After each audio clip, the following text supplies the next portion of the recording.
Fellow vets, it's happening. It looks like 2025 truly is the year that everything is changing at the VA, and a lot of things are unfolding at the administration that President Trump is ruling over.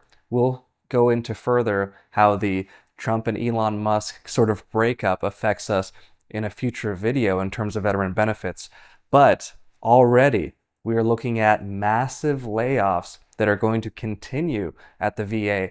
I'm going to show you how this could actually be a good thing depending on how you fulfill your VA disability claims, and how it could also be a nightmare for the rest of us, particularly if you're unfamiliar with the VA claims process. I'm Jordan Anderson with VA Claims Academy. Let's talk about this. If you've ever interfaced with the VA before, you may not be surprised to know that the VA is known for being slow in their process, let's say, to put it lightly, inconsistent with their rating decisions, or altogether, they could just get it wrong at the compensation and pension exams, for example, which are contracted out a lot of times to the lowest possible bidder. And maybe the quality of those examinations, which could be the make or break determining factor for the veteran's entire rating, that quality has been called into question.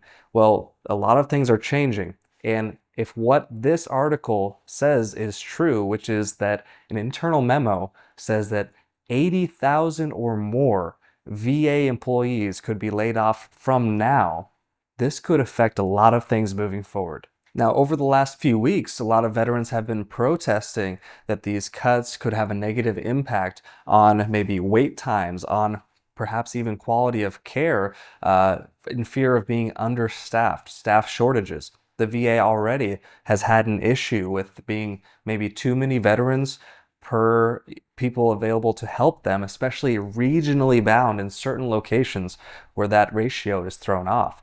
Now, this is why this could be an actual good thing for you, particularly if you're someone who's been struggling with VA claims in the past, and you can actually utilize this time of change to finally win the VA rating, even if you've been denied for decades. And here's why. Now, I've had a career helping thousands and thousands of veterans finally get the VA rating that they deserve, and I've seen a lot of these changes. Most recently, with a big change in the previous administration, the PACT Act, there is always this period of time after a major change where sort of no one at the VA knows what they're doing. There's very inconsistent results with VA disability ratings, which could actually be a good thing because you only need to get approved once. So in that fog of war, you can kind of get your claim to slip through a lot of these times.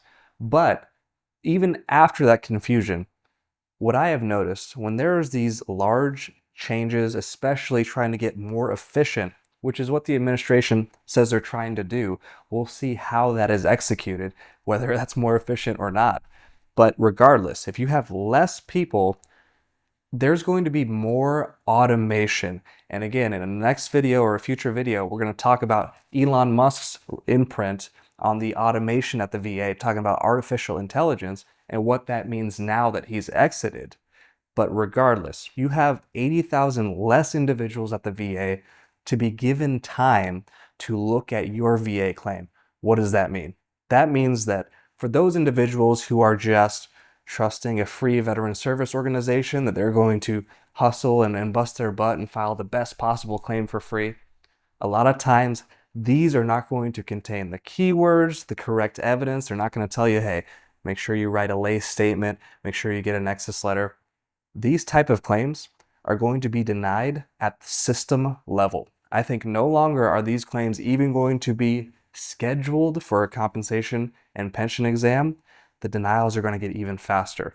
On the flip side, those of you who are prepared, those of you who are watching videos like this or educational videos, maybe Combat Craig, where, hey, you know what? I'm kind of familiar in the VA claims process. I feel confident. I'm going to give myself the best possible chance to win this by using a personal statement, getting a nexus letter if you're struggling to get service connected.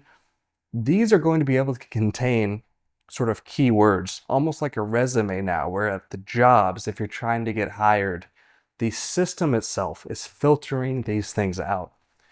To get past it, you're going to want to really tighten down, get a solid VA disability claim, and I think there are going to be fewer that get through to the CNP exam. That's the compensation and pension exam. And those should have a much higher approval rate now. Listen, even beforehand, the person rating your VA claim probably still wasn't spending that much time reviewing your evidence, reading your lay statements. It's going to be even shorter now. There's going to be much more reliance on this sort of automated system, which makes it imperative that you know how to speak the VA's language, because these detecting systems are going to be looking for keywords like a robot, right? So we can no longer rely on sort of the human factor of, oh, okay, a human would be able to reasonably determine that because you were air assault rappelling out of helicopters, that could have led to your flat feet. You know, the fact that you had the combat boots on. All these human common sense factors were not reliable before these changes, and I think are going to get it even less reliable. What's going to be the move moving forward? Nexus letters, quality personal statements with the keywords that the VA is looking for. Why? Because it's going to be a robot scanning them. That's why it's even more important.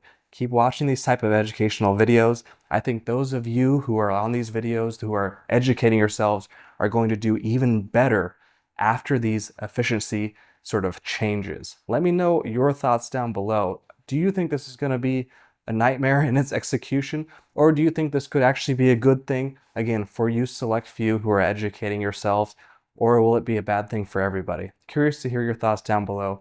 Definitely sound off, and I'll see you in the next one.